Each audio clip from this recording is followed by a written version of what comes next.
सिखों के गुरु गुरु गोविंद सिंह का जन्म उस समय हुआ जब भारत पर मुगलों का राज था। मुगलों के काम से और जनता के प्रति उनके व्यवहार से जनता में असंतोष बढ़ रहा था। गुरु तेग बहादुर सिंह के बेटे और उनके उत्तराधिकारी गुरु गोविंद सिंह ने सिख आंदोलन को एक नई दिशा दी।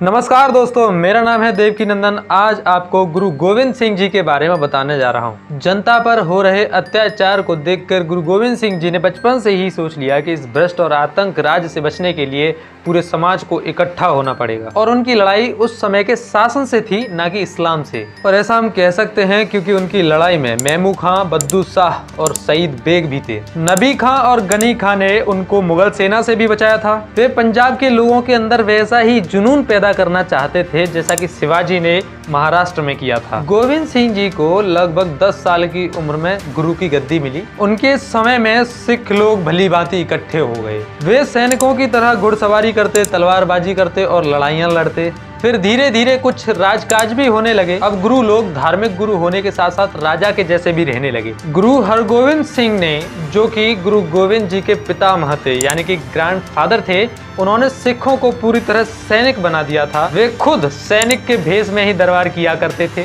उनके शिष्य और दरबारी उनको सच्चा बादशाह कहते थे। जिस समय गोविंद सिंह गुरु की गद्दी पर बैठे तब पंजाब में सिखों की संख्या बहुत हो गई। वे अपने गुरु से बहुत प्यार करते थे। उनके शिष्यों ने उनको अंबाला के पास आनंदपुर नाम की जगह पर बुला लिया, जहां वे लगभग 20 वर्षों तक रहे और उन्होंने हिंदू धर्म ग्रंथों को भी पढ़ा। और इसी बीच उन्होंने एक बुक का संपादन किया जिसे दशम ग्रंथ कहते हैं। वे खुद एक अच्छे कवि और अच्छे विचारक थे। गुरु नानक की तरह वे भी एक ईश्वर को मानने वाले थे। दूसरे धर्मों का सम्मान करते थे और उनकी रेस्पेक्ट करते थे। उन्होंने कभी किसी दूसरे धर्म का अपमान नहीं किया। उन्होंने चंडी चरित्र और चंडी का वार पुस्तकें लिखी, जो कि वीर रस के एक सुंदर काव्य हैं। इन किताबों से उन्होंने अपने शिष्यों में वीरता की और साहस की एक नई एनर्जी भर दी। ये एक अच्छे आंसू कवि भी थे। आंसू कवि का मतलब होता है जो कवि तुरंत के तुरंत कविताएं बना दे। उपदेश देते देते ये कविताएं कहने लगते। इससे सुनने वालों को गहरा असर पड़ता। उन्होंने एक किताब लिखी जिसका नाम था विचित्र नाटक। इस किताब से उन्होंने लोगों के अंदर एक नई एनर्जी भरने का काम किया। इसमें उन्होंने लिखा है कि तुम हमारे पुत्र के समान हो, एक नया पंथ चलाओ, लोगों से कहो कि सत्य की राह पर चलें और नासमझी से काम ना करें। सन 1699 में वैसाखी वाले दिन गुरु गोविंद सिंह जी ने खालसा पंथ की स्थापना की और इसी दिन आनंदपुर साहिब में लोग इकट्ठा हुए। श्री केसगढ़ साहिब में एक दीवान लगाया गया जहां हजारों लोगों की भीड़ इकट्ठा हुई। गुरु गोविंद सिंह जी आए और उन्होंने कहा, आप सब मेरे भक्त हैं और खालसा के लिए बलिदान की आवश्यकता है और मनुष्य से बढ़कर क्या बलिदान हो सकता है। आप लोगों में से जो बलिदान देने के लिए तैयार हों वो सामने आए। सब लोगों में सन्नाटा छा गया। किसी का साहस बलि चढ़ने को नहीं हुआ। थोड़ी देर बाद एक आदमी तैयार हुआ और वो सामने आया। गुरु गोविंद सिंह उसको तंबू के अंदर ले गए और तंबू के अंदर से तलवार के वार की और धड़ गिरने की आवाज आई और इसके बाद हाथ में खंजर लिए बाहर आए। वे बोले, एक बलि और चाहिए। और अब की बार पहले से जल्दी एक आदमी निकल के आया, उसको भी अंदर ले गए और बलि दे दी। वे बाहर आए और तीसरी बलि मांगी तो तीसरे आदमी को भी वे तंबू में ले गए। ऐसे ही करके वो चौथे आदमी को ले गए, फिर पांचवें आदमी को भी ले गए। इसके बाद वे पांचों गुरु गोविंद सिंह जी के साथ सही सलामत सुसज्जित कपड़ों में बाहर आए। लोगों को बहुत अचंभा हुआ। लोग सोच रहे थे कि गुरु जी के आशीर्वाद से वो लोग जिंदा हुए हैं। वे पांचों आदमी पंच प्यारे कहलाए क्योंकि मृत्यु के डर को छोड़कर अपनी बलि देने को तैयार हो गए। उन्होंने 5 चीजों को ग्रहण करना जरूरी बताया: केस, कंघा, कच्छा, कड़ा और कृपाण। कृपाण का मतलब होता है तलवार। ये पंच ककार कहे जाते हैं। हर सिख इन 5 चीजों को अपने साथ रखता है। गुरु गोविंद सिंह जी ने जाति पाति का कभी भेदभाव नहीं किया। उन्होंने अपने शिष्यों को आज्ञा दी कि कट्टरता छोड़ो और अपने गुरु के आदेश को ही सर्वोपरि मानो। उन्होंने अपने शिष्यों को आदेश दिया कि वे अपने नाम के पीछे जाति सूचक शब्द को हटाकर सिंह का इस्तेमाल करें ताकि सभी लोग शेर के जैसे महसूस कर सकें। इसका परिणाम यह निकला कि सिख लोग संगठित सैनिक बन गए। पास पड़ोस के राजा उनसे जलने लगे और आनंदपुर के पड़ोसी राजाओं से उनका युद्ध भी हुआ, जिसमें तो ये जीत गए, लेकिन आगे बहुत बड़ी मुसीबत खड़ी हो गई। सिखों की वीरता की खबर जब औरंगजेब को पड़ी तो औरंगजेब भयभीत हो गया कि उसकी राजधानी दिल्ली के पास एक नई ताकत उभर रही है। उस समय औरंगजेब दक्षिण में था। औरंगजेब ने अपने सेनापति सैयद खां को एक बहुत बड़ी मुगल सेना के साथ गुरु गोविंद सिंह जी की शक्ति को कुचलने के लिए भेजा। सैयद खां ने 1704 में आनंदपुर पर आक्रमण कर दिया। गुरु गोविंद सिंह जी के नेतृत्व में मुगल सेना से सिखों ने बड़ी ही बहादुरी से युद्ध किया और मुगल सेना को हरा दिया। मुगल सेना की हार सुनकर औरंगजेब गुस्से से तिलमिला गया। उसने अंदाजा लगा लिया कि गुरुजी की बढ़ती हुई शक्ति मुगल साम्राज्य के लिए खतरा साबित हो सकती है। उस समय दक्षिण में तो उथल पुथल हो ही रही थी जो कि मराठों ने पैदा करी थी। अब पंजाब में भी उसको यही आशंका होने लगी। औरंगजेब ने गुरु गोविंद सिंह जी की शक्ति खत्म करने के लिए सरहिंद के सूबेदार यानी कि लोकल राजा वजीर खां, कश्मीर के जबरदस्त खां और लाहौर के दिलावर सिंह को आनंदपुर पर आक्रमण करने का आदेश दिया। और आसपास के कुछ जलने वाले राजा भी मुगल सेना के साथ जा मिले और मई 1704 को आनंदपुर पर आक्रमण कर दिया। लगभग 8 महीने तक मुगल सेना ने आनंदपुर को घेरे रखा। सिखों ने बड़ी ही बहादुरी से मुगल सेना का सामना किया, लेकिन धीरे धीरे सिखों का खाना राशन पानी खत्म होने लगा। आनंदपुर के बाहर से खाना और राशन के लाने की व्यवस्था नहीं थी क्योंकि आनंदपुर को तो मुगल सेना ने घेर रखा था। फिर गुरु गोविंद सिंह जी ने आनंदपुर को छोड़ने का फैसला किया। 20-21 दिसंबर 1704 की रात को गुरु गोविंद सिंह जी और उनकी माता गुजरी देवी और उनकी 2 पत्नियां सुंदरी और साहब कौर और उनके 4 पुत्र अजीत सिंह जिनकी उम्र थी 17 साल, जुझार सिंह जिनकी उम्र थी 14 साल, जोरावर सिंह 7 साल और फतेह सिंह 5 साल, ये सब और श्रद्धालु सिख सैनिक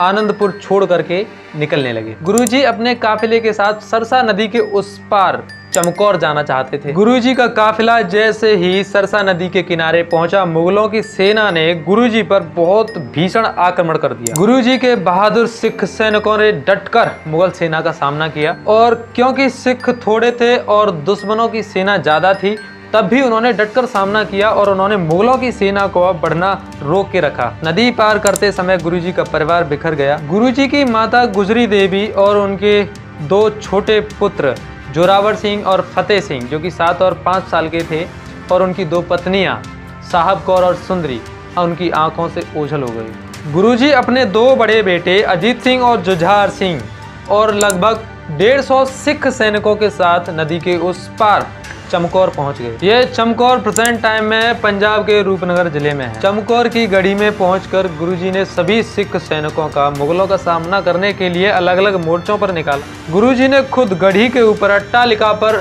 मोर्चा संभाला और इधर वजीर खां के नेतृत्व में एक बहुत बड़ी मुगल सेना गुरुजी का पीछा करते करते चमकौर पहुंच गई। 22 दिसंबर 1704 को चमकौर का ऐतिहासिक युद्ध हुआ और इस युद्ध में गुरु गोविंद सिंह जी के कुछ मुट्ठी भर सैनिकों का सामना लाखों मुगल सैनिकों से हुआ। वजीर खां गुरु गोविंद सिंह जी को हर हालत में पकड़ना चाहते थे क्योंकि औरंगजेब की लाख कोशिशों के बाद भी गुरु गोविंद सिंह जी ने उसके सामने सरेंडर नहीं किया था। गुरु गोविंद सिंह जी इस युद्ध का वर्णन जफरनामा में करते हैं कि चिड़ियों से मैं बाज लड़ाऊं, गीदड़ों को मैं शेर बनाऊं, 1.25 लाख से 1 लड़ाऊं, तभी गोविंद सिंह नाम कहाऊं। वजीर खां के नेतृत्व में मुगल सेना ने गढ़ी को चारों ओर से घेर लिया। गढ़ी के अंदर से तीर और गोलियों की बौछार हुई और कई मुगल सैनिक मारे गए। गुरुजी ने रणनीति बनाई कि 5-5 सिखों का जत्था बना करके बाहर भेजेंगे मुगल सेना का सामना करने के लिए।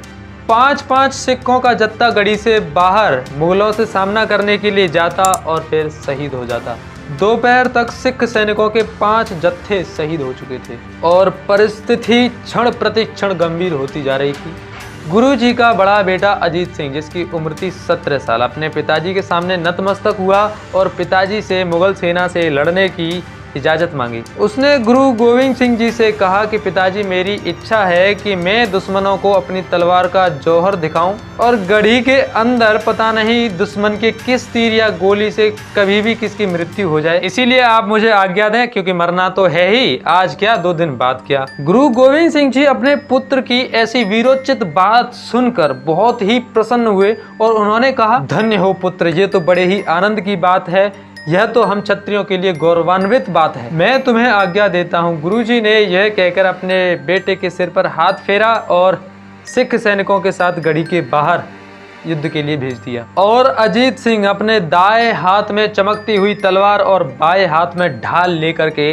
मुगल सेना पर टूट पड़ा। अजीत सिंह मुगल सेना से बड़ी ही बहादुरी से मुकाबला कर रहा था। उसने कई सैनिकों को मौत के घाट उतार दिया, लेकिन मुगल सेना ने उसको चारों तरफ से घेर लिया। एक साथ ही उस पर इतने वार हुए कि वो वाहेगुरु कहकर रणभूमि की गोद में अमरता की नींद सो गए। गुरु गोविंद सिंह जी ने गढ़ी के बुर्ज से अपने पुत्र को शहीद होते हुए अपनी आंखों से देखा। गुरु जी के मुख से बार बार एक ही शब्द निकल रहा था, धन्य हो बेटा, धन्य हो बेटा। गुरु जी का बेटा जुझार सिंह, जो कि 14 वर्ष का था, वह भी अपने बड़े भाई को शहीद होते हुए अपनी आंखों से देख रहा था और अपने बड़े भाई की वीर गति देखकर उसकी नसों में बिजली दौड़ गई और उसने हाथ जोड़कर गुरुजी से निवेदन किया कि उसको भी युद्ध करने की अनुमति दें। गुरुजी ने उसको छाती से लगाया और प्यार किया। फिर उन्होंने अपने हाथों से जुझार सिंह को योद्धा के सुनहरे वस्त्र पहनाए, एक चमकती तलवार और एक ढाल दिया और एक छोटा सा टीका लगा करके युद्ध के लिए भेज दिया। गुरुजी ने कहा कि जाओ पुत्र और मृत्यु से विवाह कर लो। जुझार सिंह मुस्कुराया और अपने 5 सिख सैनिकों के साथ युद्ध के लिए निकल पड़ा। वो वीर बालक जुझार सिंह अपनी तलवार को तेजी से घुमाकर मुगल सेना पर टूट पड़ा। उसने अनेक मुगल सैनिकों को मौत के घाट उतार दिया। ये एक बहुत ही असाधारण सा दृश्य था कि एक 14 साल का बालक अपने देश और धर्म के सम्मान के खातिर इतनी बड़ी सेना के साथ लड़ रहा था। चारों ओर से प्रहार को बचाते हुए वो तोप के गोले की तरह युद्ध में आगे बढ़ता चला गया। इतने में मुगल सेना ने उसको घेर कर उसका एक हाथ काट दिया, लेकिन तब भी उसकी लड़ने की स्पीड कम ना हुई। दूसरे हाथ में तलवार लेकर वो पहले की तरह लड़ता रहा, लेकिन दूसरी चोट कंधे पर लगी और तीसरी चोट मस्तक पर, और वो बालक वहीं अचेत होकर के वीर भूमि में गिर पड़ा और शहीद हो गया। नदी पार करते समय जब उनका परिवार बिछुड़ गया था, गुरुजी से बिछुड़ने के बाद उनकी माता गुजरी देवी और उनके 2 छोटे पुत्र जोरावर सिंह और फतेह सिंह, उनके गुरु महल के पुराने रसोइया गंगू से उनकी मुलाकात हुई और गंगू उनको अपने घर ले गया, जहाँ वे 2-3 दिन तक रहे। माता गुजरी देवी के पास सोने चांदी के सिक्के और हीरे जवाहरातों से भरी हुई एक पेटी थी। उस पेटी को देखकर गंगू की नीयत डोल गई और उसने वो पेटी चुरा ली। जब माता गुजरी ने गंगू से इस बारे में पूछा तो गंगू आग बबूला हो गया और कहने लगा, एक तो अपनी जान पर खेलकर तुम्हारी जान बचाई, रहने के लिए जगह दी, सुरक्षा दी, और इसके बदले में तुम मुझे आरोप लगा रही है, वो भी चोरी का। माता गुजरी परिस्थिति को देखकर चुप रही, लेकिन गंगू के सिर पर भूत सवार था। उसने सोचा कि इस बारे में अगर गुरुजी को पता चल गया तो दिक्कत हो जाएगी, और उसने इस डर से पार्टी चेंज करने की सोच ली। वह फौरन कोतवाली गया और वहाँ के कोतवाल को उसने सूचना दे दी कि गुरुजी का परिवार भागकर मेरे यहाँ छिप गया है। गुरु साहब की माताजी और उनके 2 बच्चे मेरे यहाँ ही हैं और आपकी इच्छा हो अब वो करें, क्योंकि मैं नमक हरामी तो कर नहीं सकता। मैंने मौका देखा और आपको खबर दे दी। ये खबर मिलते ही कोतवाल अपने सैनिकोों के साथ गंगू के घर आ गया और माता गुजरी और उनके 2 पुत्र फतेह सिंह और जोरावर सिंह को गिरफ्तार करके अपने साथ ले गए और सरहिंद के सूबेदार वजीर खां के पास ले गए। दोस्तों, उस समय दिसंबर का महीना था और कड़ाके की सर्दी थी। माता गुजरी और दोनों बच्चों को रात भर ठंडी बुर्जी में रखा। सूबेदार वजीर खां अपने दरबारियों से सलाह लेने लगा कि इनके साथ क्या किया जाना चाहिए। उन्होंने सलाह दी कि इनसे इस्लाम कबूल करवाया जाए, अगर ना करें तो इनको मौत के घाट उतार दिया जाए। अगली सुबह उनको वजीर खां के सामने पेश किया गया तो दोनों बालक जोर जोर से कहने लगे कि वाहे गुरु जी की खालसा, वाहे गुरु जी की फतेह। वजीर खां के मंत्री ने कहा कि अगर अपनी जान बचानी है तो अभी नतमस्तक हो जाओ, और साहिबजादों ने साफ मना कर दिया कि उनको माता पिता और उस अकाल पुरुष के सामने झुकने का पाठ सिखाया है और इसीलिए वो किसी के सामने नतमस्तक नहीं होंगे। फिर वे दोनों जयकारा लगाने लगे कि जो बोले सो निहाल, सत श्री अकाल। वजीर खान ने कई प्रकार के प्रलोभन दिए, डराया, धमकाया, इस्लाम कबूल करने के लिए कहा, लेकिन उन दोनों बालकों ने साफ इनकार कर दिया। और फिर वजीर खान ने उन दोनों साहिबजादों को जिंदा दीवाल में चिनवाने का आदेश दे दिया। और फिर वजीर खान ने उन दोनों साहिबजादों को दीवाल में जिंदा चिनवाने का ऑर्डर दे दिया। जब दीवाल छाती तक पहुंच गई तब उनसे एक बार और पूछा, लेकिन फिर से उन्होंने मना कर दिया। जब दीवार गले तक पहुंच गई तो वजीर खान जोर से चिल्लाए, अरे लड़के मान भी जाओ, तुम लोगों के पास ये आखिरी समय है। लेकिन जवाब में उसको धिक्कार मिला। दोनों वीर बालक ओम ओम का उच्चारण करने लगे। दीवार पूरी छिन दी गई, लेकिन उन दोनों वीर बालकों ने खुद को जिंदा चुनवा लिया, लेकिन अपने देश और धर्म के रास्ते से विचलित नहीं हुए। जब इन दोनों बालकों की इस तरह मारे जाने की खबर माता गुजरी देवी को मिली तो वो मूर्छित होकर जमीन पर गिर पड़ी और अपने प्राण त्याग दिए। सरहिंद का एक हिंदू साहूकार था टोडरमल, जिसने माता गुजरी और दोनों साहिबजादों का अंतिम संस्कार किया। अंतिम संस्कार करने के लिए भी वजीर खान ने टोडरमल के लिए ये शर्त रखी कि जितने खड़े सोने के सिक्के वो रख देगा उतनी ही जगह उसकी हो जाएगी। टोडरमल ने लगभग अपनी सारी संपत्ति बेचकर लगभग 78,000 सोने के सिक्के जमीन पर खड़े बिछाकर जमीन खरीदी और अंतिम संस्कार किया। वर्तमान समय में इस जगह पर ज्योति स्वरूप गुरुद्वारा है, जो कि पंजाब के फतेहगढ़ साहिब जिले में है। चारों साहिबजादों की शहादत पर गुरु गोविंद सिंह जी बिल्कुल भी विचलित नहीं हुए और उन्होंने कहा, इन पूतन के शीश पर वार दिए सुत चार मुए तो क्या हुआ जीवित कई हजार। 1707 में औरंगजेब की मृत्यु हो गई और उसके लड़कों में राज्य के लिए आपस में ही लड़ाई हो गई। गुरुजी ने उसके लड़के बहादुर शाह का साथ दिया और उसको उत्तराधिकारी बनवा दिया। बहादुर शाह से मिलने के लिए वो दक्षिण जा रहे थे। रास्ते में किसी शत्रु ने उनको घायल कर दिया और 42 साल की उम्र में गुरु गोविंद सिंह जी की मृत्यु हो गई। सिख समाज में गुरु परंपरा के गुरु गोविंद सिंह जी अंतिम गुरु थे।